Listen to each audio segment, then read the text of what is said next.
मनुवादियों और सामंतवादियों ने जगदेव बाबू के हत्या करने के बाद फाइल में उग्रवाद लिखा था, उग्रवादी था, मारा गया। लेकिन मुख्यमंत्री का कुर्सी संभालते ही आदरणीय लालू प्रसाद यादव जी ने उस फाइल को मंगवाया और कैबिनेट से पास करने का काम किया। उग्रवाद शब्द हटाकर शहीद का दर्जा देने का काम किया। ये हमारे 90% के लोग करवाई। तो पहला जीत हुआ था 90 में, जो आदरणीय लालू प्रसाद यादव जी का हाथों से हुआ। इसके बाद हमें ये समझना पड़ेगा हमारा दोस्त कौन है, हमारा दुश्मन कौन है। मैं तो समझता हूं कि हम 80% हिंदुओं का दुश्मन मुसलमान है कि नहीं है? नहीं है। अगर नहीं है तो फिर केंद्र में और बिहार में मनुवादियों और सामंतवादियों का सरकार कैसे बन गया? हम मनुवादी विचारधारा पर चल रहे हैं, हम मानववादी विचारधारा को लेकर नहीं चल रहे हैं। पूर्व से ही इन मनुवादियों ने हमारे विचारधारा के विपरीत एक विचारधारा बनाने का काम किया। और वो विचारधारा है कि जानने की जरूरत नहीं है, जो मैं कहता हूं चुपचाप उसको मान लीजिए। ये विचारधारा उसका है और हमारा विचारधारा है कि मानने से पहले अच्छी तरह उसको जान लीजिए, तब मानिए।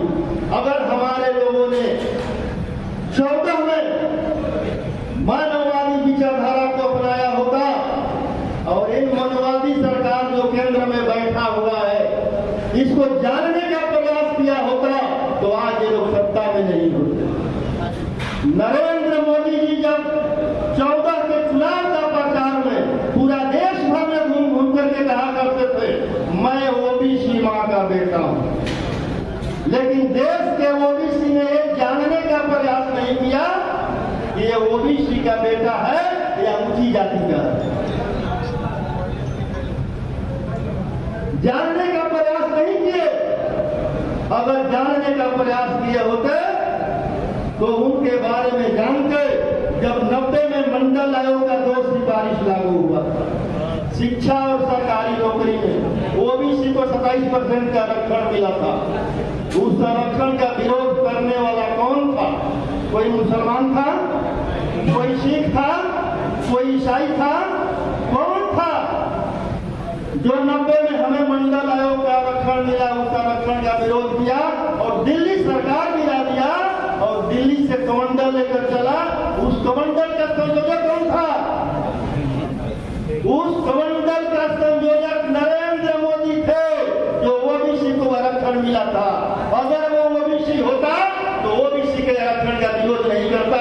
यह है मनुवादी और मानववादी व्यवस्था में। लेकिन यही बिहार है।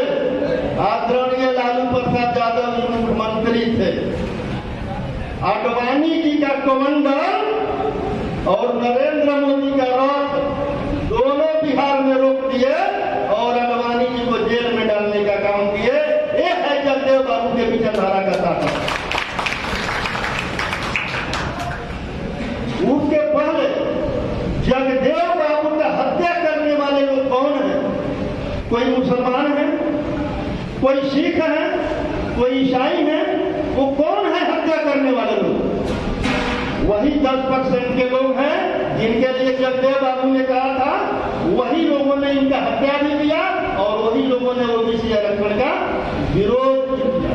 जब कर्पूरी ठाकुर जी मुख्यमंत्री बने, जब आरक्षण दिए, उस आरक्षण का विरोध करने वाला और बिहार का सरकार गिराने वाला और कर्पूरी ठाकुर जी को भद्दी भद्दी गाली देने वाला लोगों वही लोग था।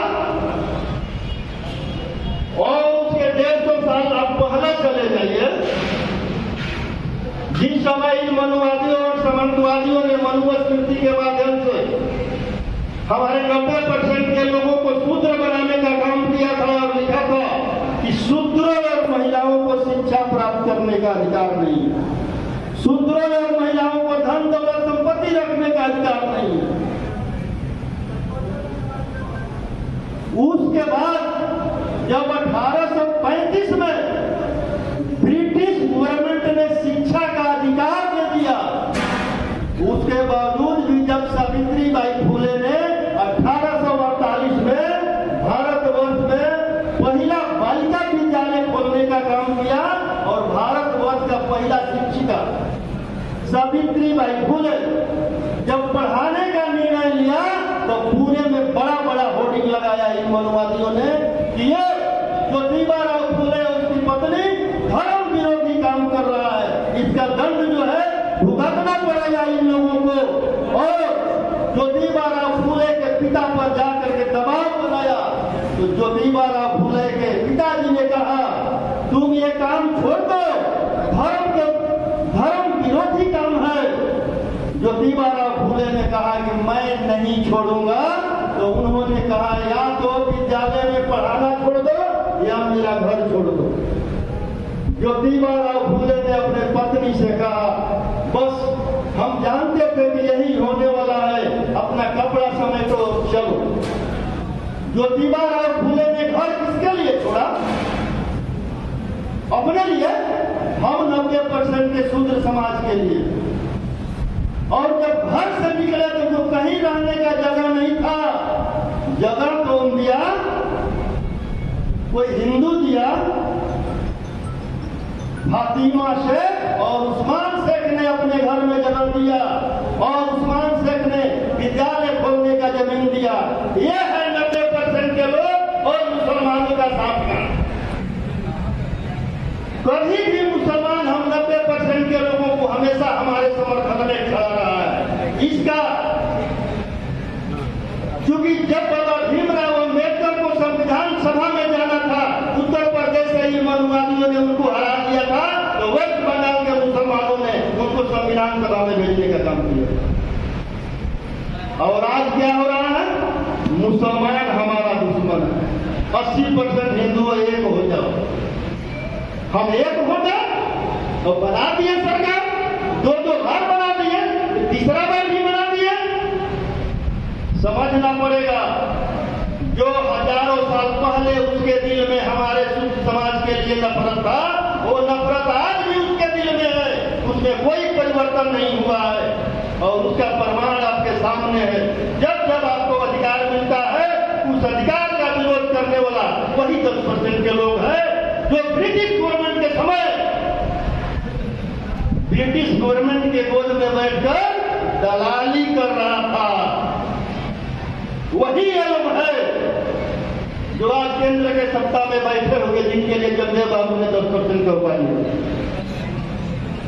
इसके बाद आप चले आइए बाबा भीमराव अम्बेडकर